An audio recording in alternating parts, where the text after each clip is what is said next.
baguhin na natin ang ating estratehiya. Bakit hindi po natin baguhin or reassess ang ating strategies kaysa bumabakbak tayo ng bumabakbak ng ating political adversaries? Bakit di na lang po natin galingan? Total, meron naman po tayong 3 taon pa. This administration has been characterized by, treating its political adversaries na pag malakas ang kalaban, i-disqualify, i-expel, i-impeach, or i-threaten na i-impeach. Bakit hindi lang naman po natin galingan? Meron pa naman po tayong 3 taon. Baka sakali, matalo natin si BP Sara sa 2028. Kung ito pong impeachment ay alang-alang sa accountability, hindi po ba dapat natin habulin ang Vice President sa Ombudsman at sa ibang mga korte? Sapagkat sa tingin ko, kung ang sanction lang ng impeachment ay tanggalin ang Pangulo sa kanyang pagkakaupo, hindi po siya mananagot ng maigi dun sa kanyang alleged misuse of confidential funds. Di ba dapat managot din siya sa kanyang di umano'y idinispalto na pera? Di po ba? We should seek other remedies like cases before the Ombudsman at ano pang mga korte.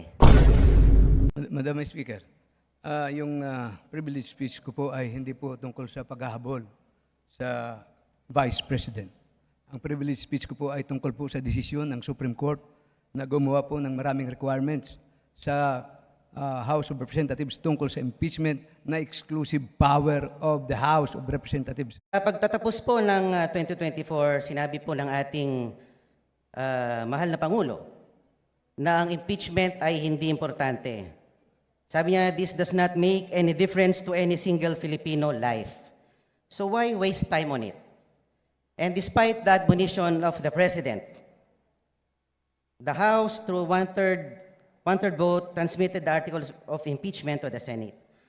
Why didn't we heed the call of the President? Why did the HRR defy the President's pronouncement? Gusto ko lang pong malaman kung bakit ganon. Parang hindi natin sinusunod ang mga pahayag ng ating Pangulo. Before the Honorable Mark, please proceed. At noong July 25, the Supreme Court, sabi nga nila, inilang dineklara ng articles of impeachment ay unconstitutional at void ab initio.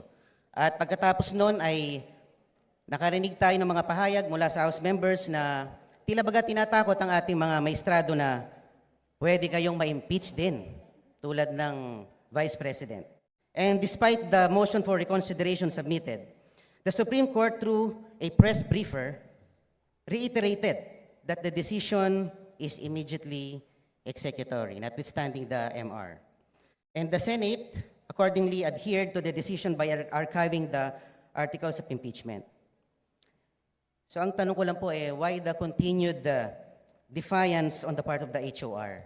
Parang tayo po ay tila nagmamatigas. Samantalang ang Korte Suprema at ang ating co-equal body ng Senado ay tumalima na sa sinabi ng ating Korte Suprema. Alam naman po natin that the Supreme Court is the final arbiter on all disputes and controversies pertaining to constitutional issues. And the decisions released by the Supreme Court form part of our legal framework, form part of our legal system sa ating bansa. Dapat po nating galangin ang ating co-equal branch. Sinabi din po ng Pangulo sa isa sa kanyang mga panayam at huli-huli sa kanyang sona na ang Pilipino ay sawa na sa sobrang pamumulitika. So, buti pa ang ating Pangulo aware dito. Kamakailan ay meron pong ibinalita na meron na naman pong Quadcom version 2.0. Alam naman po natin ang Quadcom ay nagagamit bilang political persecution more than a tool for legislation. At pinakita pa nga po ng Quadcom sa kanilang performance last year that it assumed judicial and prosecutorial roles, which is beyond the ambit of its legislative function. Mr. Speaker, the continued defiance of the House of Representatives has been truly remarkable. Sana naman po ay baguhin na natin ang ating estratehiya. Sa akin lang naman po. Dahil ako'y miyembro ng 20th Congress, bakit hindi po natin baguhin or reassess ang ating strategies? Kaysa bumabakbak tayo ng bumabakbak ng ating political adversaries. Bakit di na lang po natin galingan? Total, meron naman po tayong 3 taon pa para ipakita na tayo ay mahusay din sa pamamalakad. Ang akin lang naman po, this administration has been characterized by, treating its political adversaries na pag malakas ang kalaban, i-disqualify, i-expel, i-impeach, or i-threaten na i-impeach. Bakit hindi lang naman po natin galingan? Meron pa naman po tayong 3 taon.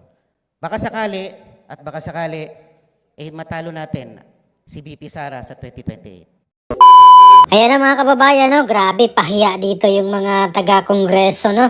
Dito sa salita ngayon ni Congressman Paulo Marcoleta, mga kababayan, no?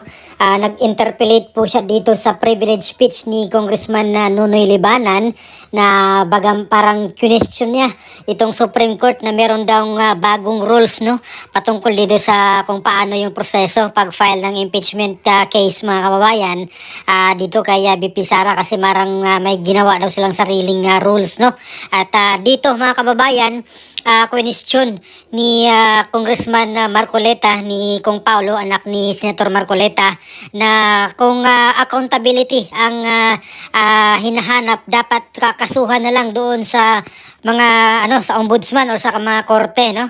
At hindi na to ipagpilit itong impeachment complete na binasura na, nagsalita na, may ruling na dito ang Supreme Court at meron na rin pong archive, no, dito po sa Senado, mga kababayan, at bakit hanggang ngayon ay parang dinidefy, no, or parang sinusuway pa rin ng House of Representatives itong kautusan ng Korte Suprema na basura na yung impeachment complaint dahil labag sa batas, at na-archive na nga din po ito doon sa Senado.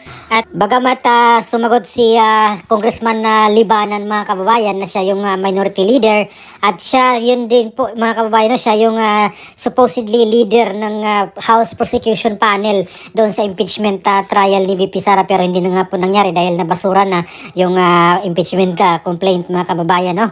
At bagamat yung kanyang sinabi na hindi naman daw niya sinasabi dong accountability, no, or hindi yung ang purpose ng kanyang privilege speech ay hindi papanagutin si VP Sara, ang kanya lang question dito yung Supreme Court na meron daw bagong rules na ginawa, no, na dapat daw sa solo daw po ito sana, no, ng mga kapangyarihan ng mga congressman na magsagawa ng impeachment trial, no, dito sa isang opisyal.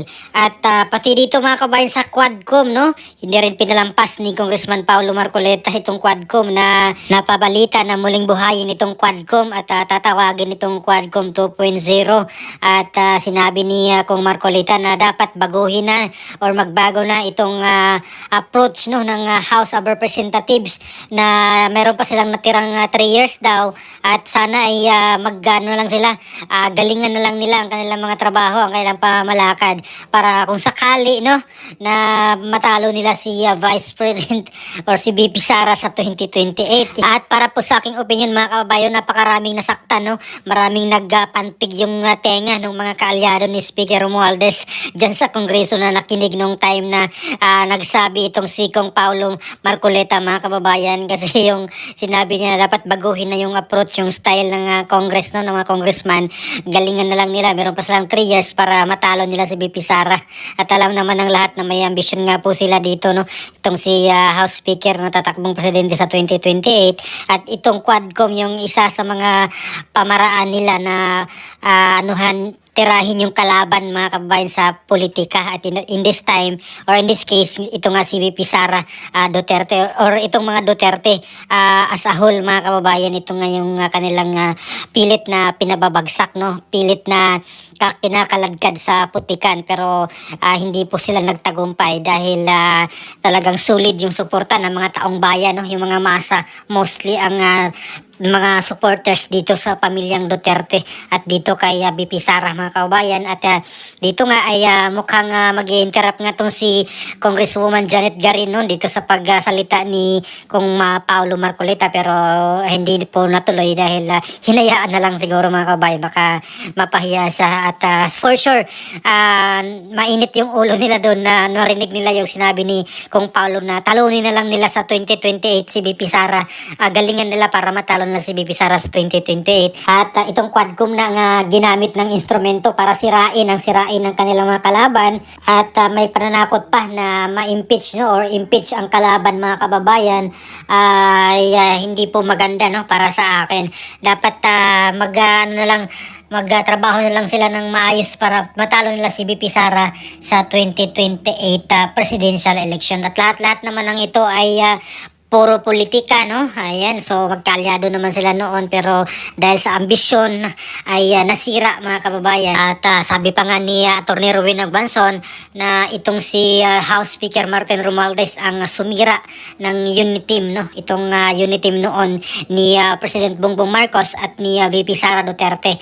So dahil dito kay House Speaker daw ay nasira itong unit team na sinasabi na pinapangako nila noong 2022 presidential election. So ano pong masasabi niyo, mga kababayan, dito sa pasabog ni Congressman Paulo Marcoleta, no, dito sa kanyang pag-interpellate kay Congressman Nonoy Libanan at dito sa kanyang manifestation, mga kababayan, na bakit tila yung Kongreso, yung House of Representatives ay ayaw pa rin sumunod, no, o parang sinusuway pa rin itong Korte Suprema na manahimik na dito sa impeachment complaint laban kay BP Sara dahil sila mismo sa Korte Suprema ay nagsalita na, no, na unconstitutional at pagdating sa Senado ay nag-archive na or in-archive na po nila, pero itong lower house ay pila hindi tanggap, no, itong nangyari doon sa impeachment complaint laban kay BP Sara. Pero pinapabura po yan, mga kababayan, no, sa record itong word na defiance na sinabi ni Kung Marcoleta, no.